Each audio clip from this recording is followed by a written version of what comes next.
You have to take a risk on yourself. The bigger the risk, the bigger the reward.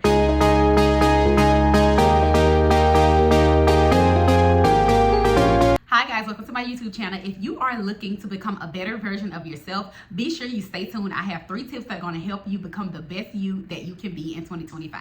The first tip that I have for you ladies, if you want to become a better version of yourself, be sure you get on a routine. This helped me tremendously. It helped me to get more time out of my day. It helped me to be more intentional and hold me accountable to things that I would say I want to do, but I didn't really make time to do.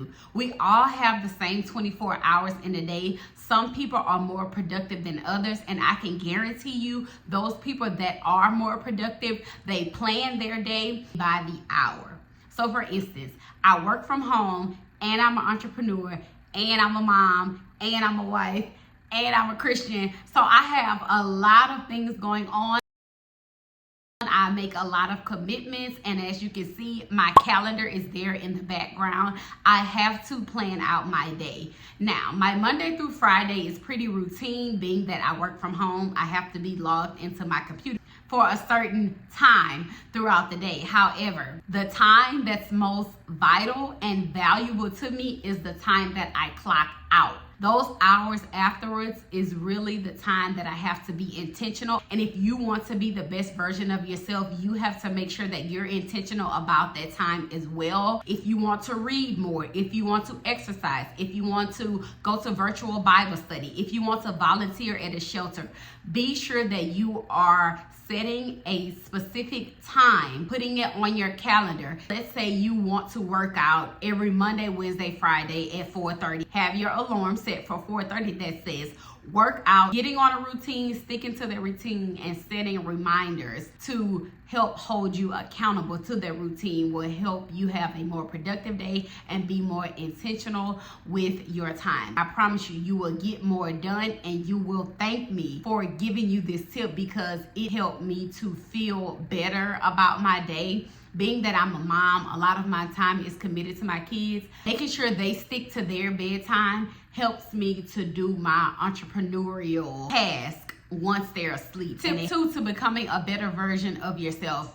Make sure that you are committed to something or someone. This one is very subjective. A lot of people are afraid of commitment. They're afraid if they give themselves to something or someone wholeheartedly that it'll come back and bite them. Well, you have to take a risk. You have to take a risk on yourself. The bigger the risk, the bigger the reward. I've always been one to feel like I am a better person when I'm in a relationship. But when I would take breaks from relationships in the past, or when I would be in my single era, I would literally be all over the place. Doing stuff knowing I don't have any business doing, talking to people knowing I shouldn't be talking to. One good thing about my single era, I would go hard into my work. When I tell you, I'm one of those people who I don't have to tell you how strong this shake back is going to be, baby. I'm going to show you. You're going to see all these accomplishments, because one thing you won't do is think I'm sitting around waiting, being sad about us not being together. But that's a whole nother video for a whole nother time. Make sure you know yourself. If you feel like you're a better version of yourself when you're committed to someone, then commit to someone. And don't let other people make you feel bad for saying that. Some people thrive in partnership, and I see the power in partnership. So if you're one of those people, make sure that you're putting yourself in the right environments to find a valuable person. And if you aren't the best version of yourself today, make a commitment to become a better version of yourself. Some things that you can do: listen to credible podcasts, read self-help books that'll get you to a better space, that'll teach you something in life. Some people just don't know where to start. Start learning about money. If you learn the value of money, if you learn how to make your money work for you, there are so many things we don't understand about money. If you grew up with survival's mentality, then you probably know how to make money and spend money, make money and spend money. Once you start to learn the value of money and you understand that money is literally just a tool that you can attract to you if you do the right things, if you put the right systems in order, it'll change your whole perspective on life. You will start being more intentional with your time, and you will do things that are more beneficial to you in the short term and the long term. Third and final tip that I have, go to the Bible for answers.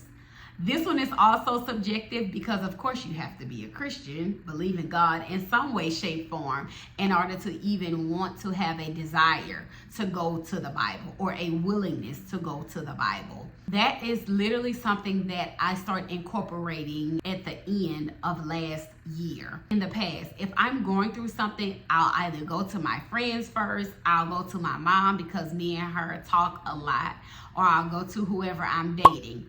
Since I've been pouring more into myself, becoming more self-aware of things that I need to change, areas I need to grow, I've literally started to go to the Bible for answers. If I'm struggling with parenting, if I'm struggling in my relationship, if I get some news from work that I'm not happy about, I go to the Bible first. I'll literally go to Google and type in, what does the Bible say about doubt?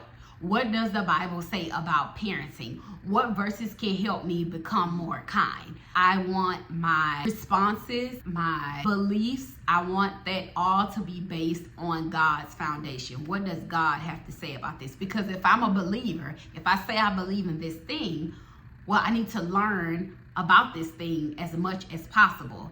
And a lot of times when we grow up, if you grew up Baptist, a lot of us, we would just go to church, go home, go to church, but they weren't really teaching us about God. We were looking at it in the religious realm versus the spiritual realm. It's now your responsibility when you become an adult to nurture and grow your relationship with God. And the only way to do that, the most logical way to do that, is to go to the Bible for answers. Be sure that if you're struggling with anything, which if you're human, you're going to have struggles weekly, monthly, sometimes daily, depending on what season of your life that you're in. So if that is you, be sure that you're going to the Bible first. Be sure that you're praying first before you react to something. If you're a co-parent and you have to deal with an ex when it comes to your kids, a lot of parents, specifically mothers, we get real territorial when it comes to our kids. We get real sensitive. If you have to deal with someone that is not the kindest person, is not the most understanding, be sure that you pray before you respond to those people. If you are dealing with an alcoholic parent or a family member in general that suffers from substance abuse, before you have any interactions with those people, before you go around them, pray. Pray for peace. Pray for understanding. Pray that God can guide you through those conversations. You never know. Those conversations may be the conversation to bring them on the other side. So thank you guys for watching. Be sure that you like, comment, subscribe, and share this video. And until next Monday, bye.